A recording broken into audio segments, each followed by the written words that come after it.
Good evening, everybody. Uh, in this plastic surgical webinar series, we'll be concentrating on the cosmetic and the reconstructive procedures used. And today we'll be concentrating on the breast cosmetic and reconstructive procedures. We have amidst us a distinguished plastic surgeon, Dr. J. Srinivas, who is a consultant plastic surgeon from Yashoda Hospitals in Secunderabad. So a brief introduction about J. Srinivas. He has done his MBBS and MS from MKCG Medical College in Orissa, and he has gone on to do his MCH in plastic surgery from SMS College in Jaipur. And later he came back to Hyderabad, and he was an assistant professor in Nizam Institute of Medical Sciences for a brief period of probably 4 or 5 years. And he later moved on to Yashoda Hospital as a consultant plastic surgeon.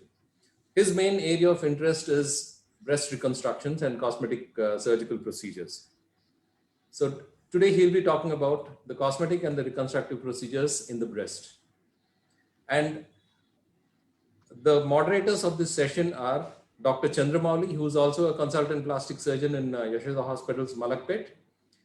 He has done his MCH plastic surgery from KEM College, Mumbai, and he has moved to Hyderabad to take the place of a consultant surgeon, plastic surgeon in Yashoda Hospital's Malakpet. And along with him is myself, Dr. Sanjeev Sasmith, I have done my plastic surgery from Nizam Institute of Medical Sciences, and now I am a consultant at Yashoda Hospital, Somajiguda. So let us hear what Dr. J. Srinivas has to tell us about the cosmetic and reconstructive procedures used in the breast. Good evening, everyone. I am Dr. J. Srinivas. Thanks for the kind introduction. I'm happy to be speaking in front of two of my colleagues, Dr. Sanjeev Sasmith and Chandramouli. Hope this would be a useful topic for everyone. The basic idea of these webinars is to spread awareness and try to clear any misconceptions about cosmetic and reconstructive surgeries, especially related to breast. We would probably be coming out with other webinars also. So today we'll be concentrating on the basic aspects of breast cosmetic and reconstructive procedures. So when we think about breast, there are very common things or surgeries pertaining to breast, which is done by a cosmetic surgeon, which would include breast augmentation, which is the form of a specific cosmetic surgery for breast. The other kind is the breast reduction or reduction mammoplasty, which includes reducing the size of breast. I would call it both as a functional and cosmetic improvement of breast because in the further slides, we'll see that an enlarged breast or a large breast has a lot of impact on the health of a patient. So in addition to breast reduction, we have got breast lift procedures and asymmetric corrections. Another important aspect in breast surgeries is breast cancer reconstruction, which is recreating a new breast after removal as a part of treatment of breast cancer. We also have benign breast disorders, which include breast masses like fibroadenomas, lumpy breasts or fibroadenosis, and cystic disorders. The idea of a plastic surgeon doing these breast disorders is to make the incisions or to make the procedure more aesthetic and follow up with the patient so that the post-surgery complications like scars or the change in shape is better managed by plastic surgery. And then the new thing that is there is gender change procedures. Although it is very minimal in India, this is part of breast reconstruction or cosmetic surgeries. So let us start off with breast augmentation. Breast augmentation in simple parlance means increasing the size of breast. So a lady with a small breast or a postpartum lady or an Asian lady with ptotic breast and a small breast will have significant improvement in shape, size, and aesthetics when the augmentation is done. So when we think of augmentation, the ways of getting a breast larger is using either implants or lipofilling or liposculpting, which basically means using the fat of the same person and removing it one part of the body and putting it under the breast so that the breast looks bigger. There are fewer new modalities which are not very much commonly used. When we talk about implants, there would be very few implants that are commonly performed other than the full range and gamut of implants. Usually used implants are the silicon implants, which would either be saline filled implant, which is the right one, upper one, and then the one below the saline implant is a smooth silicon implant. The all three on the left side are textured silicon implants. So these implants can be put under the breast to increase the size. Going back, there are 5 P's of breast augmentation that makes the procedure easy, useful, and a standard outcome so that the results are predictable. So these include a patient selection, a very high expectant patient, and unrealistic expectations is a difficult thing to achieve. So a discussion with the patient on the table, across the table, will usually help in understanding the patient and putting across your view in terms of what can be achieved regarding a specific patient. Preoperative planning is extremely important in terms of taking the measurements and deciding on what kind of implant, where to place, and the size of the implant. Proportional thinking is one important aspect in breast augmentation, which means you should take the whole person into account when you try to go for breast augmentation. In the sense, a extremely or a very large breast in a small lady doesn't look very aesthetic. So in that sense, you should consider the whole person and then decide what kind of implant, what size of implant is useful or customized to the patient. Performance means a smooth procedure in the surgery usually gives a good result, and experience helps in that. Post-operative care is important, and we give around 6 weeks rest in breast augmentation so that the breast implant is well settled in the pocket that is created. A few small slide and on the knowledge of how to know the size of the breast. Most females or most people do not understand how the breast or the bra cup size is measured. It is basically the projection of the breast from the chest wall. For example, if the breast is projecting 1 inch beyond the chest wall, it is called A cup. Next is 2 inches is B cup. Similarly, going forward, C cup, D cup, and then E, double E, and all.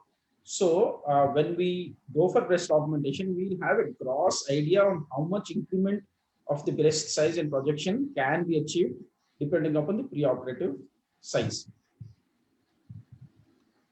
So when we go for breast augmentation, there are few ways in which it is done. There are multiple access points, like either under the breast or around the nipple or areola complex or in the axilla or in the umbilicus.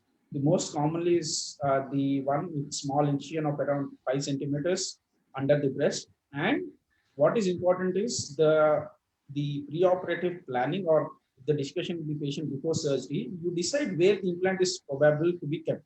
It is either kept under the breast tissue, the blue one, under the breast tissue which is fat. This is called subglandular. And the other one on the right side, when it is kept under the muscles of the chest, it is called subpectoral. So depending upon the skin quality, amount of tissue the patient has, the pocket or the implant site is decided.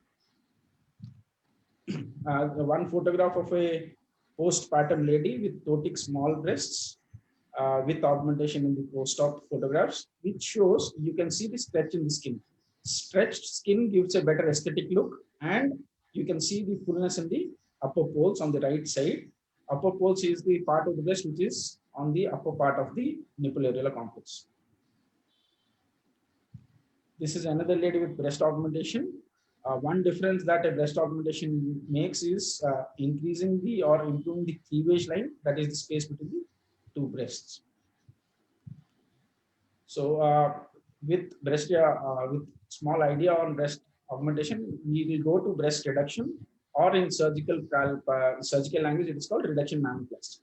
Like I said, the large breasts have a lot of impact on the health of a patient.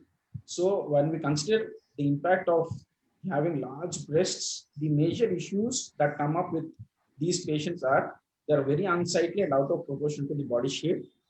Because of the hanging breasts, the weight and the ptosis, they usually have shoulder pain. It can lead to cervical and upper thoracic backache because of the pull on the neck and the chest. They have severe embarrassment, physical and sexual. They are not able to go out, meet people, or they have difficulties working in the workplace also. Recurrent intertrigo means recurrent infections because of the skin folds, sweating, maceration. They have multiple infections and even abscesses. I'll show a photograph of a clinical patient that had recurrent intertrigo. The minor indications could be inability to exercise or perform physical activities, difficulty in breathing, difficulty finding clothes to fit, and grooving and hyperpigmentation of the areas where it is either contact or because of the brassiere they wear. The procedure basically aims to reduce the size of the breast by removing fat or fattened skin and try to look more aesthetic and try to lift the breast to a normal level. So each procedure is customized. There are multiple ways of doing it. One thing that we should remember is there is going to be a scar. This scar of the kind of scar will depend upon the procedure that is being done. So there can be a circular scar around the nuclear complex, or a keyhole scar, or inverted T scar. It depends upon the size of the breast and the procedure that is being followed. One thing is, it is always tailor-made depending upon the patient's requirements and the size. Some clinical pictures of breast reduction.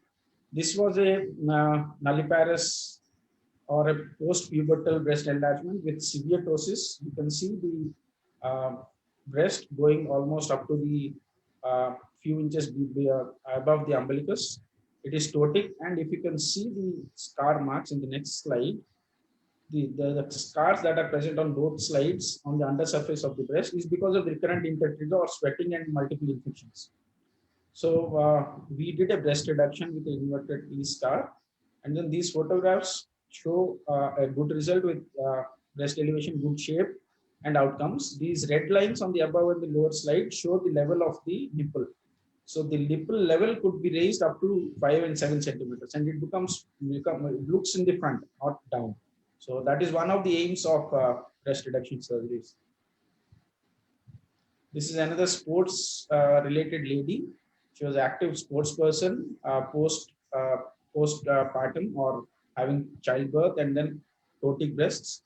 So these kind of breast would entail a breast reduction and mostly part of mastopexy or breast symmetry surgeries. Mastopexy is breast lift. So what happens is, when the breast is sagging, you don't remove much of the fat and skin and try to use the same skin and fat to lift up the breast. This is immediate post-op on the right side. This is another lady, similarly postpartum, 2 children, heavy breasts, large pendulous, and a breast reduction with a vertical scar. These immediate post-op results from medical perspective are extremely satisfactory results. So breast asymmetric correction can be because of breast aplasia or some diseases, processes like Poland syndrome or congenital breast asymmetry. These will require procedures that would include either breast augmentation or fat grafting, or few things that are usually done in breast cancer, like breast reconstruction using flaps, depending upon the requirement. Coming on to a very important topic that is usually not discussed or not usually taken as a choice is breast reconstruction. Basically means recreating or making a new breast post-surgical removal of the entire breast due to cancer or breast cancer. So like it says, mostly after removal of cancer from breast, the options or the ways it is done is either using a flap or flap from the nearby tissues from the back or from the abdomen, or something called a free flap, wherein the tissues are taken, tissue in the sense the skin and fat is taken from different parts of the body along with the vessels or the pipes that supply the blood and take out the blood, and then they're connected to the chest wall. So this is advanced microsurgery that is usually performed only by the plastic surgeons. Of the various flaps that are possible for reconstruction in breast, when I talk about free flaps, the commonest is the DF free flap, which means the tissue of the tummy below the umbilicus, along with the blood vessels. So these are photographs which have been taken from the internet. this is the idea is to show and realize the kind of impact it has on the female in terms of psyche, because having one breast and not having the other has a lot of psychological impact. They're stigmatized. The stigma of cancer is left. So once you create a almost normal looking breast, they lead a normal life, and the chances of survival post breast cancer with the advanced treatments is quite high. They almost lead a normal life with normal survival. So the breast reconstruction is important because they have to live a long life. And we have seen that younger ladies are now suffering with cancer. So that means, and they are more into the workspace. So it is more important that we should focus on breast reconstruction, not just on the cancer. These are post-operative photographs with both breast reconstruction and nipple areola complex. So this is the kind of results that are achievable when we do breast reconstruction in cancer. This is another case where breast reconstruction looks almost same on both sides. The cancer is not there, but she has almost normal looking breasts. So some of the procedures done by us in the past.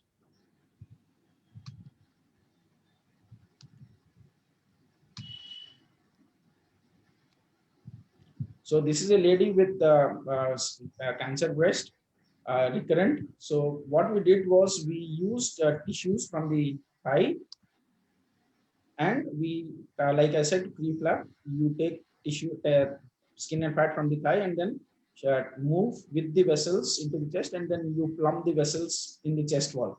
So the scar on the thigh can be seen, and the post-operative result. This is another lady. If you can notice, she was unmarried. She had multiple surgeries done in the past for breast cancer, which is noticeable by the scar she has. But because she was gene positive, BRCA positive, the idea was bilateral mastectomy, which means removing of breast from both sides. So what we had done is like augmentation. We have used breast implants which are made of silicon under the muscle, and then we have reconstructed. The lower photo is actually the post-operative photograph with a ratio. This is another lady, 60 years with breast cancer of the left side. So this was an ideal case for the ideal situation in the sense when you use the tissues from the tummy for making a new breast. Sagging abdomen is one reason, one thing when it is easy to take out tissues. So the left side, once what the breast was removed, we took out tissues from the abdomen and then put it to the chest, and it is a free flap. You can see the right side is a post-operative picture. Under the brazier, it looks almost normal. If you see on the right side, it is normal. The nipple areola complex is the next stage of the procedure. But if you see the size and shape, they almost look symmetric. What is important in this photograph is that the tummy, wherein the sagging part of the skin under the umbilicus is removed, and then you have straightened it. So it is generally said that when you do a flap from the tummy, other than the breast, you get a flat abdomen or you get a tummy tucked up. Gender change, it entails male to female conversion, female to male conversions, and transsexual correction surgeries, wherein the breast either has to be removed or reconstructed or augmented.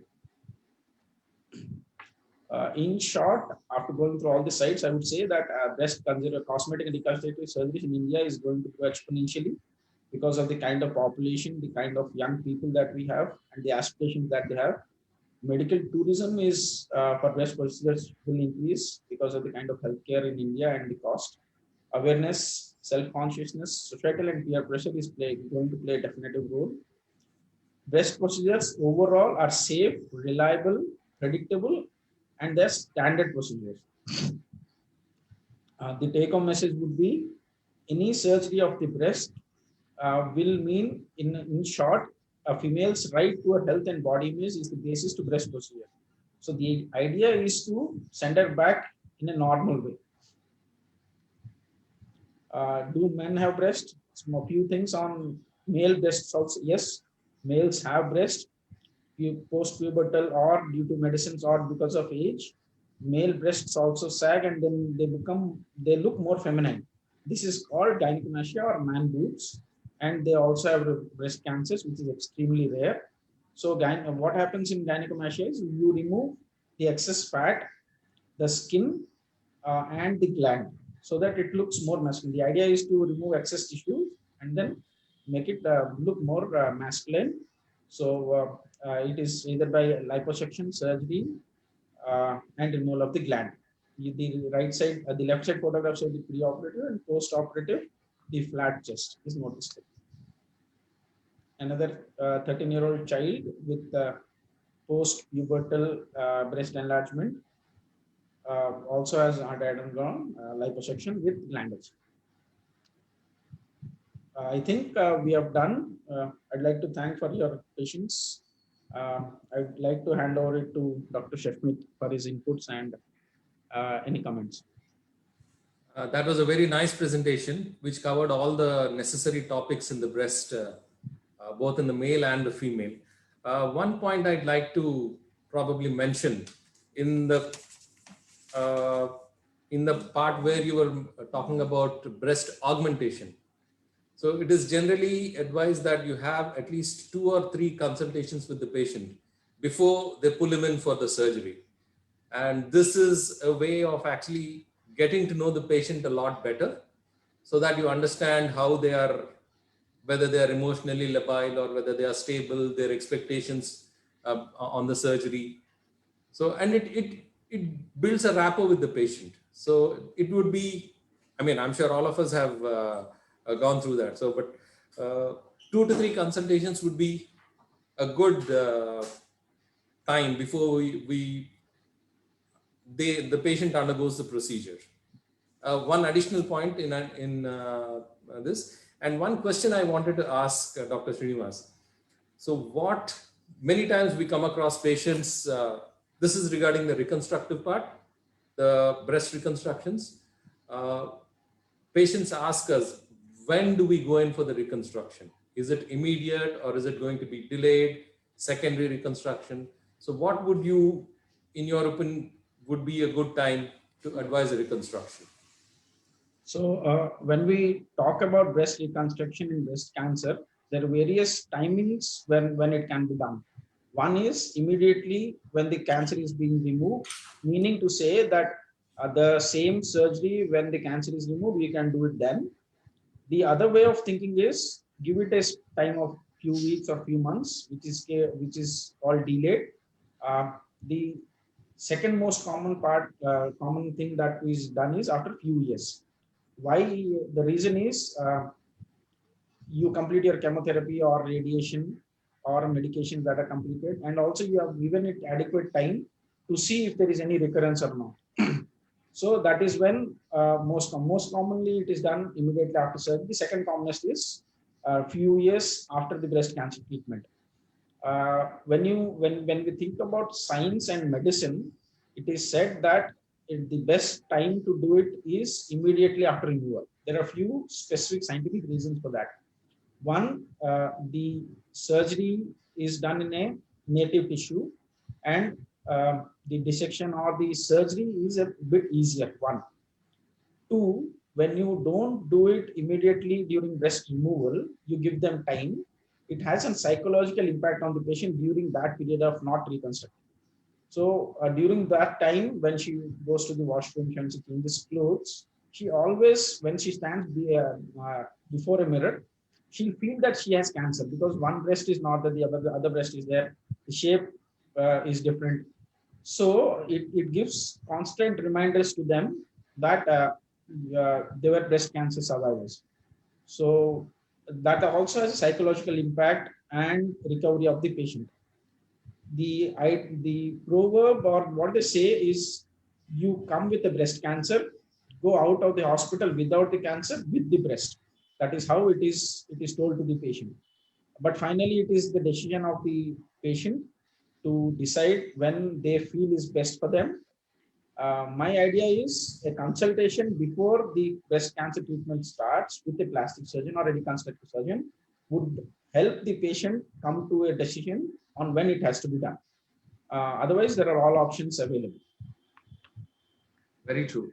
And both ways, whether it is immediate reconstruction or a delayed reconstruction or even a secondary reconstruction, all of them are safe and can be done in a safe way.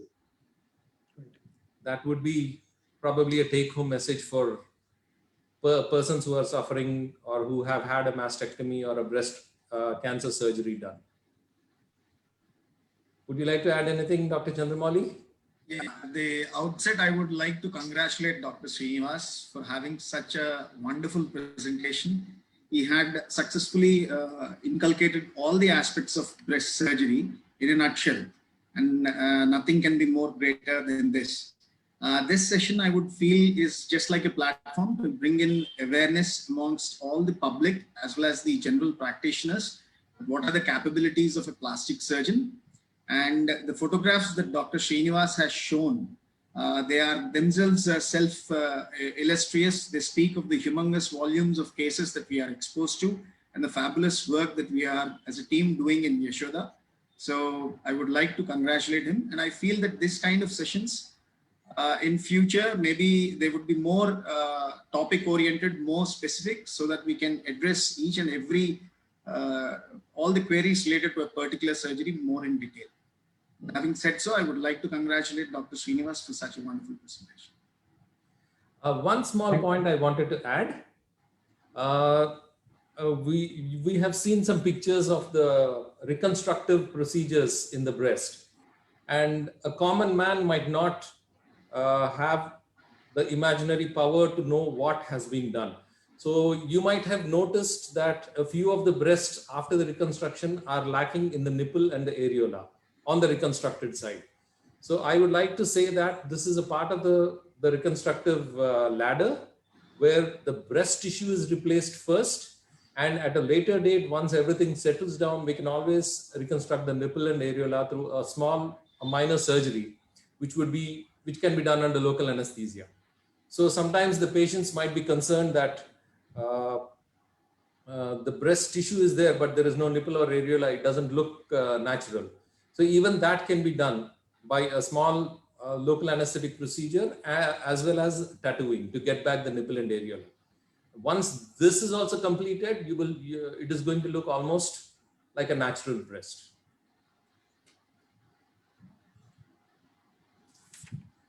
So one other concern or a doubt which a common man would have would be about the chances of in a reduction mammoplasty or the breast reduction surgery.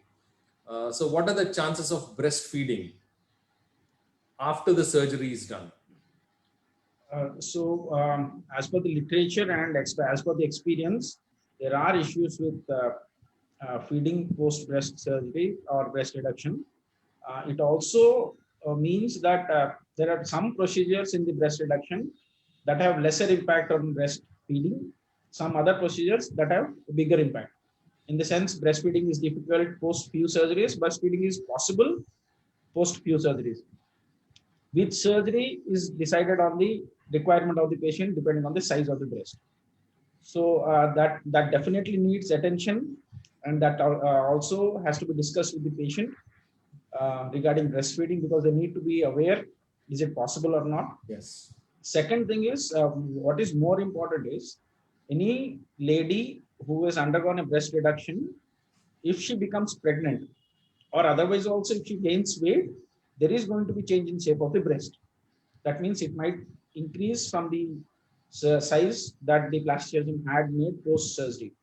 And breast feeding and pregnancy make the breast larger and then probably ptotic after breastfeeding. So those also have to be discussed whenever we are operating or whenever a breast reduction is done in a patient who is in future planning to become pregnant or have children. Yes. Just to add on to this, because of the most of the breast reduction surgeries that we do, we retain the nipple sensation. So it is said that as long as the nipple sensation is maintained, most of the female patients who undergo breast reduction surgery can breastfeed. But it is a point of debate whether that would actually completely be, what I mean to say is, without any supplemental feeds, would it be enough or not? So most feel that she can breastfeed, but she would at the same time need a few supplemental feeds for her newborn. So definitely she can feed. Most of the patients, they have been breastfeeding, but it's a matter of concern whether that alone would suffice for the newborn. She would require a few supplemental feeds, but otherwise breastfeeding should not be much of a problem with intact nipple sensation. Yes. So we are running out of time. I think we have covered most of the aspects. One other aspect of the augmentation or the breast enlargement surgery, what we commonly see. So a lot of people ask us, is there any chance of having any, what we call a lymphoma along with the implants? So your experience on this would... There have been reports of lymphomas post silicone implants for breast augmentation, but practically I would say it is no. Because if you consider the number of people undergoing breast augmentation and the reported or the people who probably had lymphomas, is extremely rare. So practically nil, but I would say definitely it has to be counseled and the patient has to know about it. But a proper discussion would allay their fears. Yes. And most of the times, even if there is, I mean, like if you have 100 surgeons who have been operating on with breast implants, probably less than 2 or 3 would have come across a large cell lymphoma, which is seen. And in most of the cases, once the implant is removed for whatever reasons, you tend to see a regression of the lymphoma, and it almost comes back to the normal state. So that probably would allay most of the fears of the persons who are aspiring or who want to go in for the breast surgeries with implants. Any other concerns or questions? Or would you want to add anything else? Just to reiterate whatever Dr. Srinivas has said, the most common concern patients who come to us in our chamber is about the scar. And as he has shown in all his photographs, the scar is so strategically placed, be it reconstructive surgery after cancer, or be it augmentation or a vertical keyhole scar after a reduction mammoplasty. They are so strategically located that the patients need not be much bothered about it. Over a period of time, they get so well camouflaged, it's difficult to recognize which one is the reconstructed one. So I feel if we are able to allay that fear of the scar, so maybe more and more patients are going to come forward for these kind of procedures. Yes. So we have covered almost most of the concerns that probably a patient would have, the doubts they would have. So should we wind up now?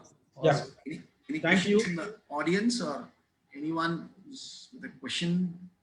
The administration can, administrator can take a call, or if there are any questions. No, sir, no questions yet. Actually, if anything is there on that, I'll get back to you. Yeah. Thank you, sir. So Are we closing it right now? Yes, sir. It was a wonderful presentation. Thank you. Thank you, Dr. Srinivas, and thank you, Dr. Chandramouli. Thank you. Same here. It was a pleasure as all mine. Thank you.